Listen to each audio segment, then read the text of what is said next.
누가복음 11장 4절 한 목소리로 같이 봉독합니다.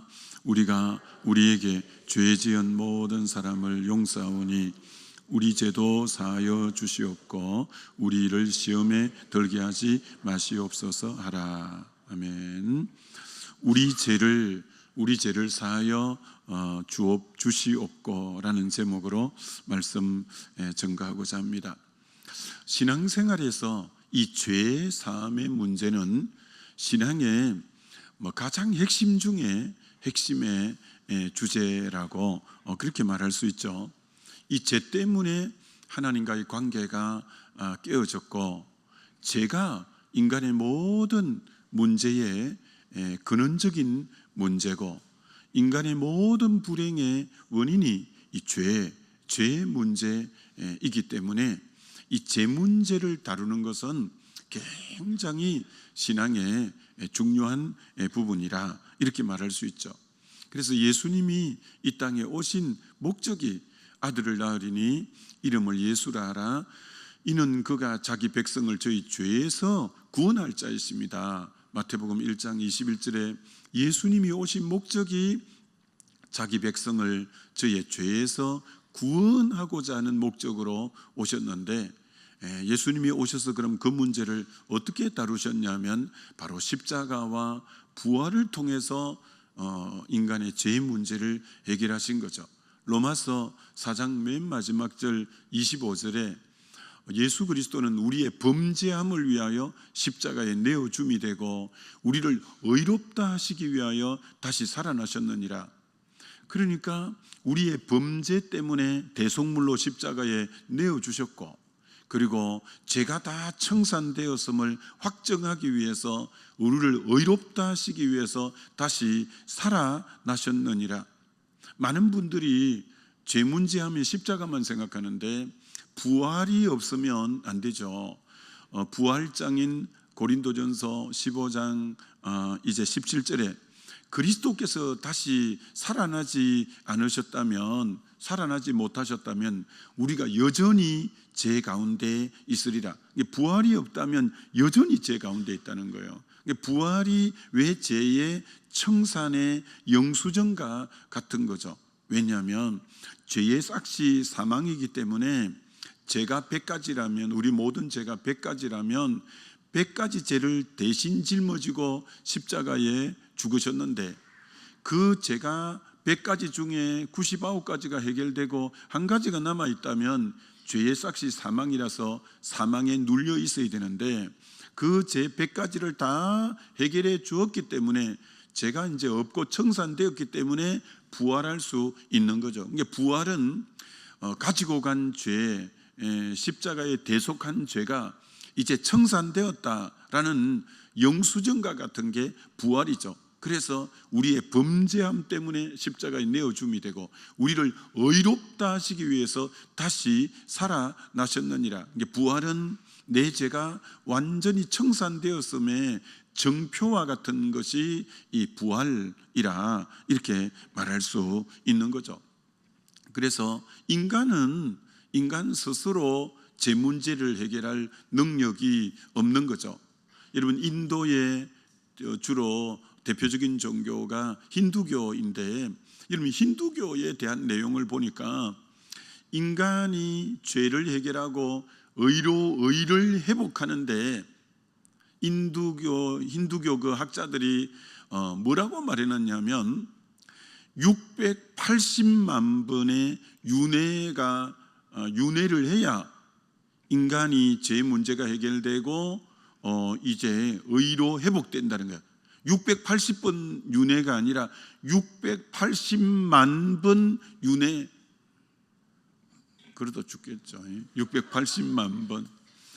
그러니 그게 인간의 힘으로 죄 문제 해결이 안 되는 거예요. 인간의 힘으로는 힌두교에서도 680만 번의 윤회, 죽었다가 또 살다가 나이 많아 죽고 이렇게 680만 번, 그것도 어떻게 그런 계산이 나온지 모르겠어요.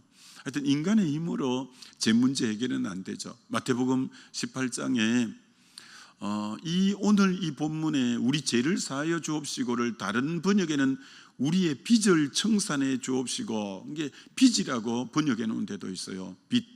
그래서 이 죄의 빚인데, 이걸 마태복음 18장에는 우리 빚이 얼마나 죄의 빚이 졌냐면 1만 달란트 빚이 우리가 졌다는 거예요. 이 1만 달란트 빚을 청산 못하면 뭐 자식이고 뭐고 다 팔아서 넣어도 이건 안 되는 거예요.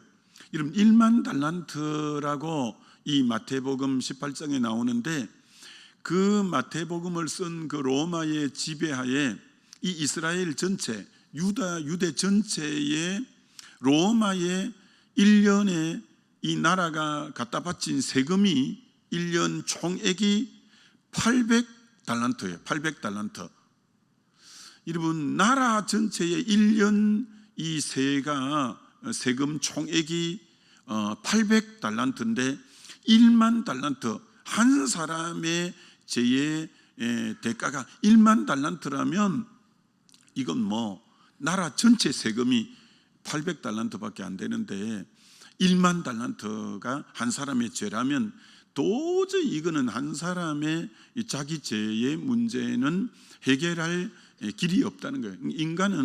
인간 스스로 죄 문제를 해결할 능력은 전혀 없는 존재죠. 오직 죄를 위해서 예수 그리스도가 정말 십자가에서 청산하는, 부활로 청산하는 그 외에 죄 문제 해결의 길은 없다, 이렇게 말할 수 있죠. 그렇기 때문에 정말 예수님이 이 땅에 오셔서 첫 일성이 회개하라, 천국이 가까이 왔느니라, 죄의 문제에서 돌이키라는 거죠. 그게 예수님의 제일 첫 일성이 되는 거죠. 그래서 교회만이 이 땅에 여러 곳이 많지만 죄의 문제를 다루는 곳이 어떤 의미로 이 교회라는 거죠. 교회는 죄를 전문적으로 취급하는 곳이고, 끊임없이 죄에 대해서 이렇게 얘기해서 죄의 문제를 십자가 앞에 가지고 나가게 하고 이 처리하는 곳이 바로 다름 아닌 교회다, 이렇게 말할 수 있죠. 친구가 중풍병이 걸려서 거동을 하지 못할 때 4명의 친구들이 그 중풍병 환자를 메고 예수님에게 갔는데, 이 뭐 무거운 이제 중풍병자를 메고 가다 보니까 2발로 걸어간 사람들이 벌써 예수님 주변을 꽉 이렇게 둘러싸서 용신할 수가 없어서 예수님을 그까지 무겁게 메고 갔는데 예수님을 만날 수가 없는 상황이죠. 그래서 이 친구들이 대단한 친구들이죠. 지붕 위로 달아올려서 지붕을 뜯어내고 예수님의 설교하시는 그 앞으로 달아내리는, 이 친구들이 정말 좋은 친구를 가진 이분이죠. 자, 그랬는데 이 친구들은 자기 친구의 이 중풍병이 너무 중하고 너무 안 돼서 그렇게까지 한 거죠. 근데 주님은 그 침상체에 딱 앞에 왔을 때 첫 일성이 내 죄 사함을 받았느니라, 죄 문제를 다루는 거죠. 그 친구들이 볼 때는 이 중풍병의 문제라고 봤지만 예수님은 아니야, 죄 문제가 급선무야. 중풍병보다도 더 급선무가 이 죄의 문제야, 죄의 문제야 하면서 내 죄 사함을 받았다고 그 다음 이제 병을 고치는 것처럼 주의 온 관심은 우리 인간의 죄의 문제를 이렇게 다루는 것이 주님의 최고의 관심이죠. 야고보서 5장 15, 16절에 보면 15절에 너희 중에 병든 자가 있느냐, 교회 장로들을 청하여 거기에 기름을 바르고 병 낫기를 위해서 기도하는데, 그 다음 구절이 뭐냐면은 너희 죄를 서로 고하며 병 낫기를 위하여 기도하라.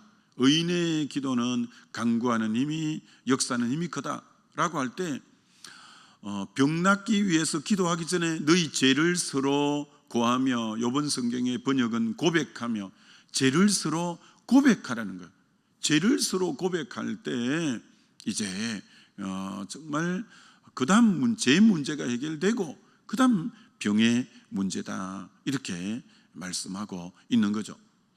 여러분, 거기에 굉장히 인상 깊게 봐야 될 부분이 너희 죄를 서로 고백하며, 여러분이 이렇게 생각하는 분들이 많죠. 제 문제는 하나님과의 나와의 문제인데 하나님 앞에 은밀하게 고백하면 되지, 꼭 사람 앞에서 고백해야 되나? 라고 하는 분이 있는데, 여러분이 신앙생활을 쭉 해보면 하나님이 때로는 사람 앞에 죄를 고백하게 할 때가 있어요.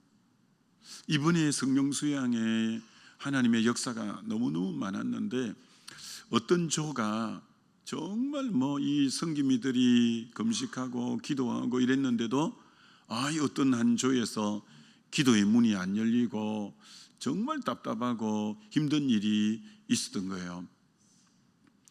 그래서 참 마음이 좀 실망이 되기도 하고, 막 이들이 오늘 성령을 물붓듯이 받아야 되는데 기도 문도 잘 안 열리고, 그런데 그렇게 이제 조별로 모여서 가운데에 엮고 손을 얹고 막 기도하는데, 그 중에 한 지체가 정말 그들 앞에 자기의 깊은 죄를 오픈한 거예요.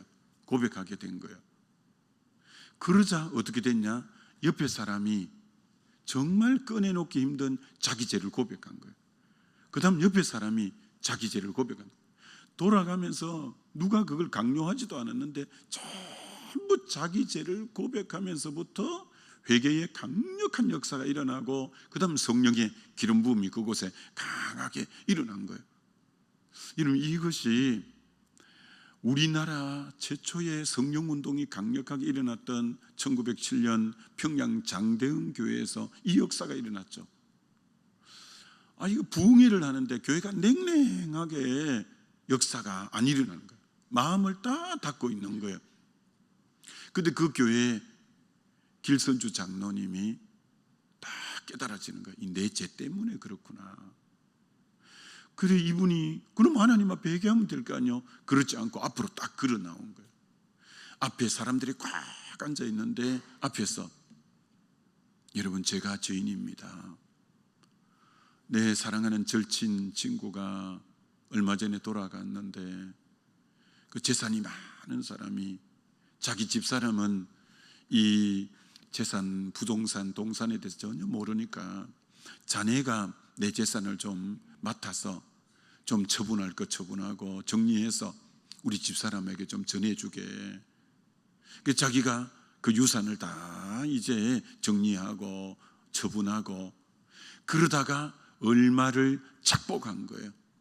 이제 돈을 전해주면서, 부인은 돈에 대해서 잘 모르니까 그걸 얼마를 자기가 취한 거예요. 그 죄를 공개적으로, 제가 이렇게 죄인입니다, 이 죄 때문에, 저 때문에 이 여기에 성령이 우리 교회에 임하지 않는 겁니다, 막 공개적인 죄 자백이 있은 거예요. 그랬더니 또 다른 사람이 나오기 시작하는 거예요. 저는 이런 죄를 지었습니다. 그게 초저녁에 일어난 부흥회가 새벽 3시까지 공개 자백이 이어진 거예요. 우리나라 최초의 성령운동, 장대응교회 성령운동이 일어날 때. 여러분, 여러분이 은혜의 동산에서는 그런 일이 자주 있잖아요. 죄를, 때로는 성령께서 구역 모임을 하는데 공개적으로 죄를 자백하게 하라 할 때가 있고, 이렇게 조별 모임할 때, 그럴 때는 여러분이 성령에 민감해서 이 죄를 공개적으로 자백하는 부분도 굉장히 필요한 부분이에요. 그럴 때 죄가 완전히 청산되고 또 그 죄에서 벗어나요. 만약에 그게 어떤 효과가 있냐면, 내가 은밀한 가운데 하나님 앞에만 회개해도 되는데 사람들 앞에 공개 자백하면 그 죄에 대해서 딱 끊어지는 그런 놀라운 결과가 또 있기도 한 거예요. 그래서 하나님은 때로는 너희 죄를 서로 고백하라고 하는 이유가 거기 있기도 한 거죠. 디모데후서 3장의 말씀의 역할이 교훈과 책망과 바르게 함과 의로 교육하기에 유익하니까, 책망이, 말씀의 역할 중에 하나가 책망이에요. 죄에 대해서 지적하는 거죠. 그래서 여러분, 미국의 이 해몬드 제1침례교회의 잭 하일스 목사님은 설교 중에 죄를 지적하고 죄를 드러내는데 죄의 회개에 대한 설교를 하는 분으로 유명한 분이에요. 주일마다 죄에 대한 부분을 늘 지적하고 회개를 촉구하고, 그러다 보니까 어느 날 그 성도들이 꽉 그렇게 들어차 있는데, 그 미국에는 총기를 개인적으로 소지하잖아요. 총기를. 이게 너무 죄에 찔림이 많은 분이 총을 끄집어내서 강대상을 향해서 발사를 한 거예요. 그래서 이 해몬드 제1침례교회는 강대상에 방탄 유리가 이렇게 설치되어 있다고 하는 거죠. 몇 번 그런 일이 있었다는 거예요. 워낙 죄에 대해서 강하게 지적하니까 견디다 못해서, 이게 사도행전 2장에 나오고 사도행전 7장에 나오죠. 베드로가 사도행전 2장에 설교할 때 그들이 마음에 찔림을 받았고, 스데반이 사도행전 7장에 설교할 때 그들이 마음에 찔림을 받은 거예요. 마음이 찔림 받을 때 두 가지 반응이 전혀 다르게 반응하는 거예요. 사도행전 2장에 마음이 찔렸을 때 그들이 우리가 어찌할꼬 할 때 회개하라, 그러면 성령을 선물로 주리라고 그들이 마음이 찔렸을 때 회개한 거예요. 회개. 그게 그럴 때 성령이 선물로 임하고, 그게 제일 좋은 반응을 보인 거죠. 그런데 정말 사도행전 7장에는 스데반이 설교할 때 마음에 찔려서 자기를 이제 죽이는 게 아니라 돌을 가지고 죄를 지적하는 스데반에게 돌을 던져서 스데반을 죽이는 거예요. 그러면 이들에게는 회개의 기회가 없는 거예요. 죄를 지적했다고 자기를 못 보고 죄를 지적하는 자를 돌로 쳐서. 우리는 이 죄가 지적당할 때 언제나 그 두 가지 반응이에요. 참 여러분, 그 요한복음 8장에 가늠하다가 현장에 붙잡힌 여자를 질질 끌고 온 바리새인 율법학자들이 있는데, 율법사들이 있는데, 그들이 참 귀하다 생각할 때가 있었어요. 왜 귀하냐? 이런 여자는 율법에 돌로 치라고 했는데 당신은 어떻게 할 겁니까? 막 살기등등해갖고 막 이렇게 온 거야. 주님이 땅에 앉아서 쓰시더니 딱 일어나서, 그래, 죄 없는 자가 먼저 돌로 치시오. 그랬더니 이들이 양심의 가책을 받아, 찔림을 받아, 나이 많은 사람부터 젊은 사람에 이르기까지 돌을 다 내려놓고 그 살기등등하고 흥분된 마음들이 다 깔아앉고 조용하게 그 자리를 빠져나가나. 양심의 찔림을 받을 수 있다는 것은 회개의 기회가 있다는 것이고, 그 굉장히 귀한 거예요. 양심이 하인 맞아버리면 아무리 그래도 회개를 못하는 거예요. 끊임없이 상대를 위해서 돌만 던지지 자기를 못 보는 거예요. 그건 제일 불행한 거죠. 자기를 못 보는 것은 제일 불행한 거죠. 그래서 양심의 찔림을 받을 수 있다는 것은 그 양심이 아직은 굳어지지 않았다는 거고 화인 맞지 않았다는 것이기 때문에 너무너무 어떤 의미로 귀한 것이다, 이렇게 말할 수 있는 거죠. 그렇습니다, 여러분. 우리는 다 죄인이고 우리는 선한 것도 없고 선할 행할 능력도 없다고 했는데, 나의 진정한 진면목은 어디서만이 발견될 수 있냐면 십자가 앞에서만이 내가 누군가, 내 죄를 적나라하게, 나는 죄 없는 예수를 죽여야만 살 수 있는 그 정도로 흉악한 죄인이라는 진정한 내 참모습은 십자가 앞에서만이 자기의 참모습을 발견하지, 십자가가 아니고 자기의 이 진정한 추함을 발견할 길은 없는 거죠. 자, 그런데 오늘 이 본문에서는 이런 죄는 어떤 의미로 두 가지가 있는 거죠. 오늘 이 말씀을 가르친 대상이 제자들에게 너희는 이렇게 기도하라고 구원 얻은 제자들에게 지금 죄의 문제를 다루고 있는 거죠. 제3의 문제를 구원 얻은 자에게 가르치는 거예요.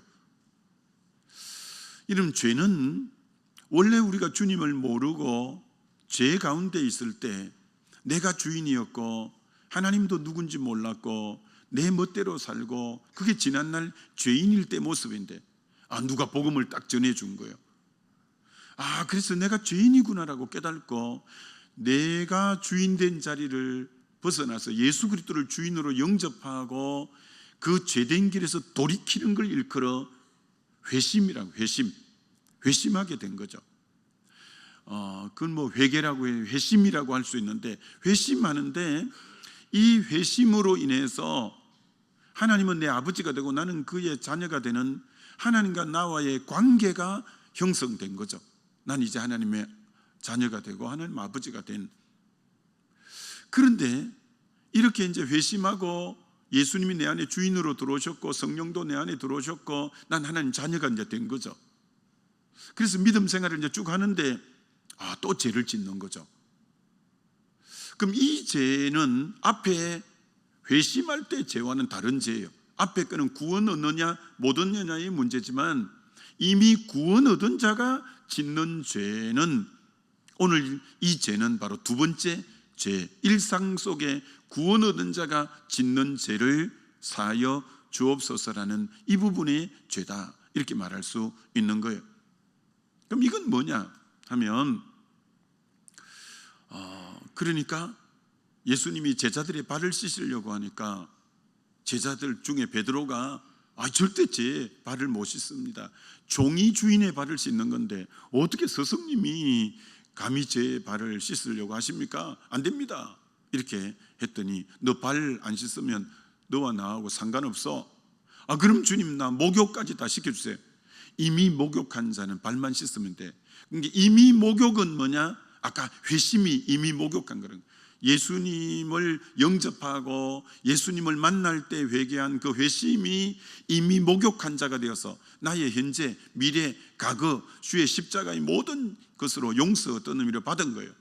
그러나 용서받은 우리가 내 안에 예수님 모시고 성령 안에서 살아가는데도 우리가 연약해서 범죄할 때가 있는 것은 발은 매일 씻어야 되는데 이건 자백이라고 하는 거죠. 자백. 그래서 요한일서 1장 9절 만일 우리가 우리 죄를 자백하면 저는 미쁘시고 의로우사 우리 죄를 사하시며 모든 불의에서 우리를 깨끗게 하실 것이요.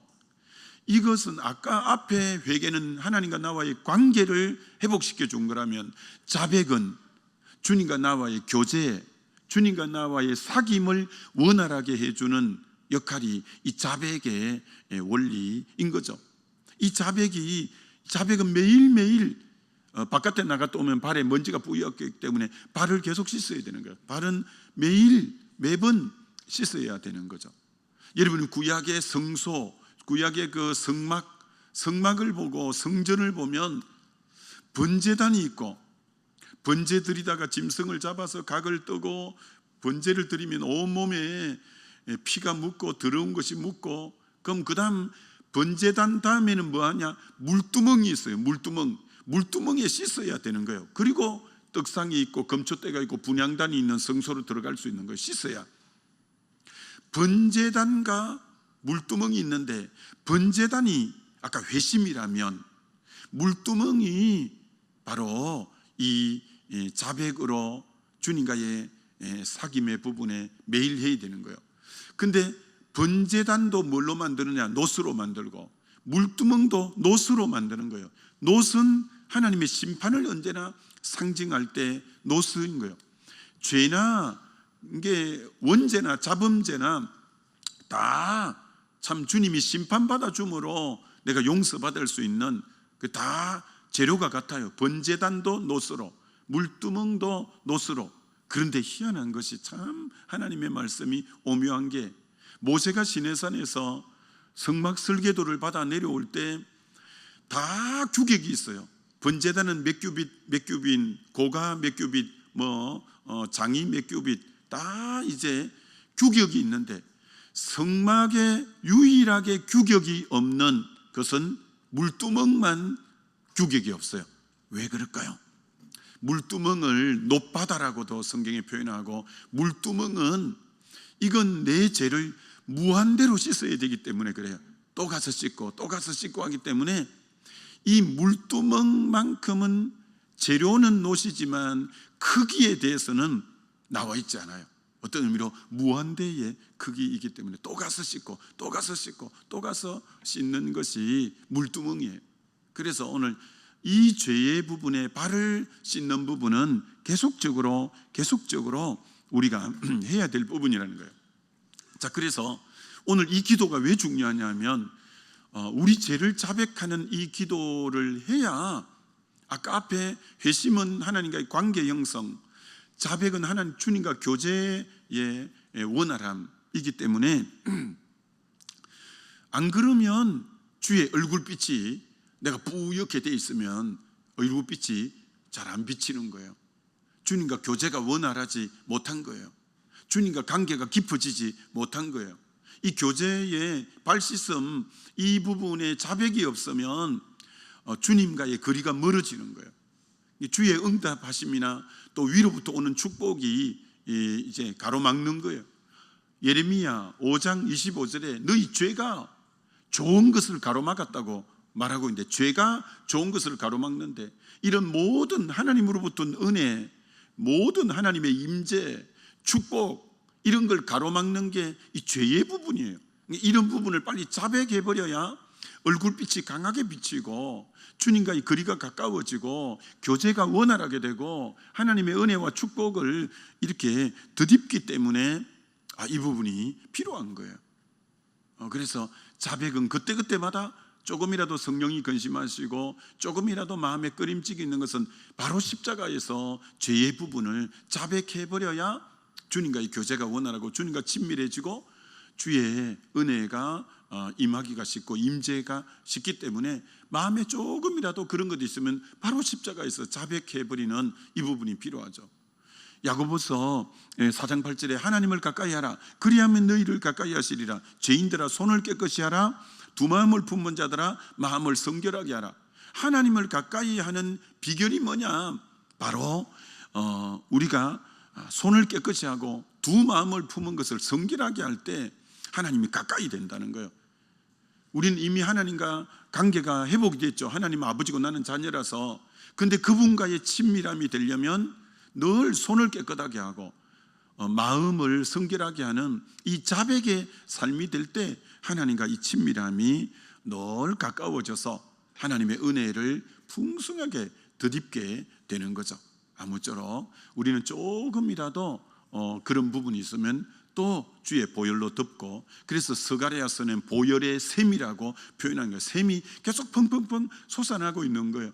그래서 우리가 조금이라도 그러면 보혈의 샘에 뛰어들어가서 또 전부 다 씻고 깨끗하게 씻고, 그러면서 내 양심이 깨끗하고, 그래야 주의 세미한 음성에도 바로 민감하게 반응하게 되는 거죠. 아무쪼록 죄에 민감하게 여러분이 주의 보혈로 늘 씻어가는 정결된 삶 되어지시기를 주의 이름으로 축원합니다.